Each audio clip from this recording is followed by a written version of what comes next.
Bueno, contame un poquito. ¿Qué está pasando en materia electoral? Apareció Scioli la semana pasada. Si me necesitan, cuenten conmigo. Escenario 1. Escenario 2. Sergio Massa al ritmo de las metas del Fondo Monetario Internacional. Se va a aprobar el primer trimestre de las metas, no te meto en economía, pero la opinión pública y publicada va a jugar con esto. Se aprueba el mismo mes de las PASO, se aprueba el primer trimestre de cumplimiento de metas con el Fondo Monetario Internacional. Y se aprueba el segundo trimestre del acuerdo con el fondo, casi en el mismo mes o un poquito, ponele 30 días antes de las elecciones de octubre. Lo cual los medios, la oposición, el gobierno, si le da bien o le da mal, van a trabajar en esa dirección. Bueno, ¿cómo ves el primer escenario del lado del oficialismo? Bueno, es el fin de la temporada de verano, digamos, ¿no? Sí. Y eso arranca con la inauguración de las sesiones ordinarias de la Cámara de Diputados. ¿Cómo lo veo? Bueno, hay una continuidad, hay un desorden, sigue habiendo un desorden, o un orden que nunca llegó, mejor dicho, ¿no? Algo que hemos charlado mucho en tu programa en relación al oficialismo, y ahora aparece lo inevitable, las candidaturas. Entonces, naturalmente, cuando no hay un orden, hay una balcanización, hay una atomización de las candidaturas, de los liderazgos, natural. Y Scioli se ofrece como un comodín, como se ofrece siempre. Yo creo que está bien que lo haga, que lo intente. Habla bien de su vocación política. Es un dirigente que ha tenido pasos exitosos por la función pública, ya sea en deportes, ya sea en temas internacionales ahora en Brasil, ya sea en la gobernación. Después aparece Guado de Pedro. Guado, vamos a ver. Tercero, primero, Sergio Massa no quiere que lo proclamen, pero de alguna manera está atado a las metas de inflación. Yo lo llamo así, atado a las metas de inflación. Sí, me parece que en el caso de Sergio Massa es muy inteligente no queriéndose exponer. Él ya pasó por ahí.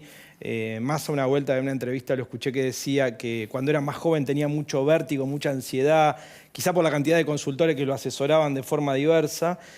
Ahora tiene un perfil más maduro, más serio, más serenado y tiene meses de 6% de inflación. Yo creo que eso hace difícil a la ciudadanía que sea una figura apetecible. Me parece que él se juega, y lo dicen, se juega todo en función de ese número. Ahora vamos a tener en un par de días la inflación de febrero, que es 6, no parece de alta, y la de marzo como también. Como milagro, 5,9. Bueno, por eso. 5,8 si querés. En los comas es ridículo el comentario, es porque uno cuando habla con la gente y ve los números de la sociedad, la inflación aparece en el tope de gama y empezamos a ver ya el tema de la seguridad también. Muy alto, muy arriba. Eso te marca que hay un desorden importante a la hora de poder planificar, plantear un discurso de esta es mi gestión, reivindiquémosla hacia adelante, que es lo que uno hace cuando el oficialismo quiere ser reelecto. Sí. Le dice a la gente, mirándole a los ojos, hicimos todo esto, falta esto otro y hay que ir para allá. Sí. Generalmente la oposición tiene el discurso de lo que pasó estos 4 años no sirve. Bueno, es una dinámica natural de la democracia. Creo que va a ser difícil para Massa, asumiendo esa candidatura, explicarle a la sociedad que lo que se hizo tiene valor si los números no acompañan. Y los meses van apremiando, ¿no? Bien, entonces sumamos a Guado de Pedro. Guado de Pedro dice, lugar donde voy, no paran de pedirme por Cristina Fernández de Kirchner. Primera reflexión, entonces puedo decir, ese mensaje puede decir, bueno, de última, yo puedo ser ungido por Cristina Fernández de Kirchner. Sí, natural. Creo que la organización política de la cual él representa tiene una cosa clara, para bien o para mal. Yo creo que para mal en relación al peronismo y para mal en relación a la Argentina, que es priorizar los intereses de su agrupación por sobre los de la Argentina. Entonces, yo no sé a dónde va él que piden que vuelva Cristina. La verdad que los números lo que dicen es que la gente está con un rechazo importante en la política. Porque la política le habla hacia la política todo el tiempo y no habla de producción, trabajo, seguridad, inflación, que son los grandes temas, por lo menos que los números, cada vez que se hace una encuesta y cada vez que uno se sube a un taxi, habla con un remisero, habla en un restaurante, habla con su familia, es lo que le dicen. No sé a qué lugares va Guado, pero la sensación que uno tiene es que está intentando heredar el capital político de Cristina, que es alto, sigue siendo un piso elevado, en una supuesta competencia de cara a las PASO, etcétera, etcétera, pero con poco ánimo de victoria. Y eso es un detalle nuevo en el peronismo. Uno que ya tiene un par de años viendo esto, dice, bueno, el peronismo se empieza a conformar con ser un partido de denuncia, de oposición, un partido que ya no aspira al poder, un partido que no pretende la victoria electoral. ¿O se conforma a no llegar al poder y ser oposición? ¿O de pronto dice, bueno, si no podemos ganar porque el escenario no se da, me repliego a la provincia? Y la pregunta es si en la provincia va a ganar o no, es otro capítulo, ¿no? El problema es que el repliegue a la provincia es muy ajustado si Cristina no participa electoralmente, que creo yo que es lo que va a pasar. No se le puede seguir pidiendo a una vicepresidenta que hace 30, 40 años que está en la palestra más importante del poder en la Argentina, que siga tirando del carro de dirigentes políticos que no asumen su rol histórico. Me parece fantástico si el ministro del Interior quiere ser candidato a presidente de la Nación, que asuma un rol histórico y que la sociedad compulse. Hay que ver si en la provincia de Buenos Aires los intendentes del conurbano y el gobernador Kicillof, que es un candidato probado electoralmente, están de acuerdo con que la lista la encabece un dirigente que no ganó una elección. Claro, Jorge sí lo llama el virus del piso alto, techo bajo. Y acá es concomitante tanto Cristina Fernández de Kirchner como Mauricio Macri. Le voy a pedir a la producción si podemos ver, ya que hablé de Mauricio Macri, si podemos ver esta foto. Esta foto que fue capital, ahí la tenemos, si la podemos ver en el final. Y bueno, fueron los premios The Best, donde estuvo Lionel Messi, su esposa Antonella, el Dibu Martínez, la esposa del Dibu Martínez, y apareció en la foto. Y en la foto, obviamente, fue capitalizada políticamente. Bueno, vamos a hablar del rol de Mauricio Macri. Él llama a todos los candidatos a su fuerza y todos van al pie. O sea, él no va a la casa de Larreta. Larreta va a Cumelén, ¿sí? No va a la casa de Patricia Bullrich va también a Cumelén o al lugar donde lo cite Mauricio Macri. Obviamente se va a transformar en un decisor de poder y de repartidor de la torta importante, ¿no? Sí, bueno, como dice Moreno, que me parece una figura simpática, ningún patrón, ningún gerente le sopla el negocio al patrón. Me parece que Macri aprendió mucho en el silencio, en el retiro del poder, a manejar ese tipo de variables. Hoy juega naturalmente con dos alas, a las dos estimula, a las dos acaricia, generalmente un poco más a una que a la otra.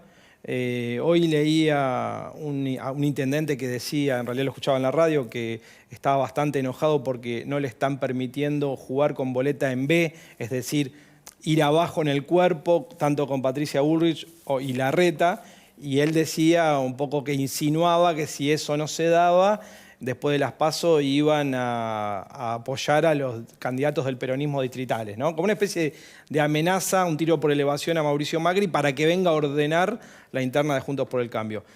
Creo que él está aprovechando ese silencio, está aprovechando el descontento de la sociedad con parte de los resultados del oficialismo. Yo a la foto, particularmente esta que me mostrás, la desligo de la política. Creo que hay un... Fue utilizada políticamente en el día de ayer, ya lo utilizaron varios medios. Sí. O sea, ¿con quién está Macri? ¿No es cierto? Primero fue un programa de mucha audiencia. En esa audiencia como, la imagen amigable. Obviamente cuando se fue del poder tenía una imagen poco amigable. Entonces lo que está buscando es con el público tener una imagen amigable. ¿Por qué? Si en algún momento es el influenciador, es un influenciador con imagen amigable, ¿no? No cabe dudas que eso que vos decís es cierto, que está intentándolo, me parece respetable, valioso, digamos, uno puede estar de acuerdo o no con lo que haga, pero creo que está bien, un dirigente político tiene que hacer eso. Yo al que desligo es a Lionel Messi, a Dibu Martínez y a su familia. Eso queda porque me parece que ahí hay una trampa muy perversa, ¿no? Que es esta cosa que tiene la Argentina hoy de no poder disfrutar nada. Estamos todo el tiempo tirando de lo de la piola a ver qué personaje político, qué personaje deportivo, cultural, etcétera, pertenece o no, hay que declararse o morir. Yo creo que eso le hace muy mal a la Argentina y que además le hace muy mal a la democracia en términos de partido porque hemos perdido la identidad como partido político sobre qué es lo que queremos hacer. Aclaremos que Mauricio Macri está en la Fundación FIFA. No es que fue Mauricio Macri en su carácter de expresidente, sino su relación con Infantino, está en la Fundación FIFA y por eso aparece en la foto. Esa sería la primera, así como estaba Mauricio Macri, también estuvo el Tula. O sea, para no mezclar, pero no obstante, es capitalizada. Indiscutiblemente es capitalizada la foto como aquel amigable componedor inclusive para reposicionar su imagen. Seguimos hablando de los referentes de la oposición. Un Rodríguez Larreta hiperconvencido de que quiere ser presidente, que lanzó su spot. Empezaron también las burlas con que era parecido al spot de Fernando de la Rúa y una Patricia Bullrich que volvió con el esquema conceptual de los tibios en su discurso. Bueno, ¿cómo ves ahí ese tema? Y bueno, y después el interior del país está diciendo, el radicalismo tiene una fuerza territorial impresionante. Nosotros queremos ser los candidatos y lo tenemos a Gerardo Morales, que es donde ya directamente delega en su ministro de Hacienda la gobernación para decir, yo me meto en la campaña presidencial. Bueno, hace rato que es muy difícil dilucidar ideas nacionales.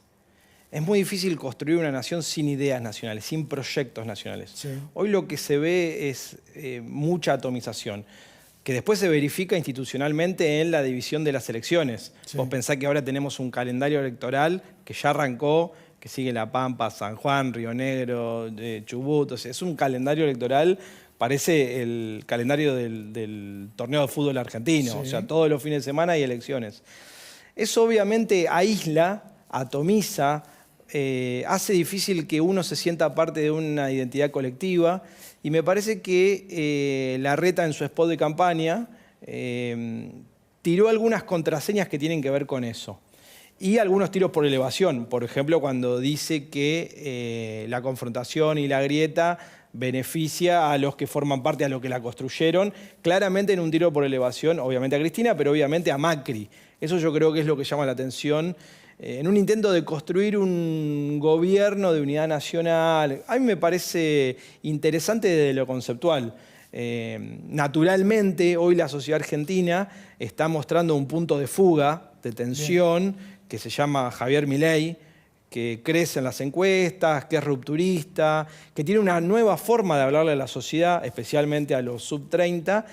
Y yo creo que ahí Macri presta atención, lo mira cada tanto y lo tienta. ¿Y lo tienta de qué forma? Bueno, intentando empujar un poco la posibilidad de que Patricia Bullrich lo represente. A mí me parece que Macri va a jugar solo si juega Cristina. Digamos, un poco a favor de lo que podría pensar Larreta, ¿no? Yo creo que, ahí no estoy de acuerdo con lo que plantea Moreno, digo, si Cristina no juega, que creo que es lo que va a pasar, Macri me parece que se va a preservar también. Por la fuerte imagen negativa que tiene. Hoy las elecciones en la Argentina, lamentablemente, no las gana el que mejor propuesta tiene, que es lo que uno desearía. Menos imagen negativa. Exacto. Entonces es muy difícil que nosotros podamos construir un proyecto orientado hacia lo que el pueblo y la sociedad requiere, que es cómo hacemos para salir de esta crisis económica, social, delictiva. Y ahí me parece que, un dato de color, una pastilla, ¿no? Me parece muy interesante lo que está pasando en El Salvador con Nayib Bukele en relación a que es el post, digamos, como el futuro de lo que vendría. El tema de inseguridad y los presos. En todo sentido, porque él emerge como una especie de resolución después de un bipartidismo que llevó a frustraciones de años. Digamos, hay una renovación en la forma, ya sea en cómo se comunica, y en el fondo de lo que plantea, es decir, un tema de acá y un tema de acá. Voy a ver si, mientras que vamos hablando, a ver si podemos encontrar estas imágenes de esta prisión que hizo Bukele en El Salvador, donde las imágenes son impactantes podemos hablar de, algunos me van a plantear el tema de derechos humanos, por el otro lado van a decir, bueno, era hora en Latinoamérica, y algunos que están diciendo, era hora que pongan mano dura con los delincuentes, pero sí te puedo decir que políticamente es un hombre que escuchó, bueno, mira, el tema de la inseguridad a mí me preocupa, hagan algo, y dijo, mira, hice la cárcel más grande, entran 40.000 presos, y los presos los tenemos cortitos como te muestro en esta foto o en este video. Mira, hay un dato concreto, ¿viste? Los datos son sagrados. Sí. Hace 3 años El Salvador tenía los índices delictivos y de asesinatos peores que los de Irak en la guerra. Sí. Y hoy, en este momento, son mejores que los de Canadá. Eso pasó en 3 años y es un dato fácil de contrastar. En los datos macros y en los testimonios individuales. A mí, más allá de todas las particularidades en relación a eso que podemos hablar largo y tendido, me interesa mucho la síntesis política que él y su partido logró hacer. A ver. Bueno, sacó temas de los dos cajones, digamos, ¿no? Para decirlo de forma sencilla y que todo el mundo lo comprenda, está muy relacionado como que acá un sector de centroizquierda, podría ser representado por el Frente de Todos, etcétera, está a favor de los delincuentes, de los planes, de la vagancia. No es así, naturalmente, ¿no? Y del otro lado está el mérito, la mano dura, por ahí la violencia. No es así. Hay matices, no es así, naturalmente. Pero me parece interesante cómo, en una experiencia muy pequeña, un país de 3 millones de habitantes, es decir, un país mucho más chico que la Argentina, con menos recursos, etcétera, logró aunar determinados ejes temáticos que tienen que ver con los temas comunes, hablarle al hombre común, y de una forma mucho más dinámica. Por eso tiene un índice de aprobación del 94%. Va a ser la primera vez que El Salvador reelija un presidente, inclusive habiendo pasado por la pandemia. Entonces, lo planteo como un tema de análisis político en toda la región. Lo golpeó la pandemia, entre ellos Alberto Fernández tenía imagen positiva en 90, varios errores lo hicieron perder popularidad, pero el primero fue en la pandemia, ¿no? Sí, naturalmente. Ahí lo tenemos, ahí tenemos las imágenes, a ver si las podemos ver en el final. Obviamente estas imágenes son impactantes, muestran la cárcel, los muestran corriendo, semidesnudos, subiéndose a un micro y demás. Y dicen, bueno, estos son los delincuentes que te robaron a vos, son los delincuentes que eventualmente mataron a un familiar y, obviamente, está capitalizando estas imágenes, ¿no? Tal vez en las cárceles no están tan peor que ellos, ¿eh? Está mucho peor que ellos, tal vez. Sí, habrá que ver quién puede capitalizar ese descontento en la sociedad argentina.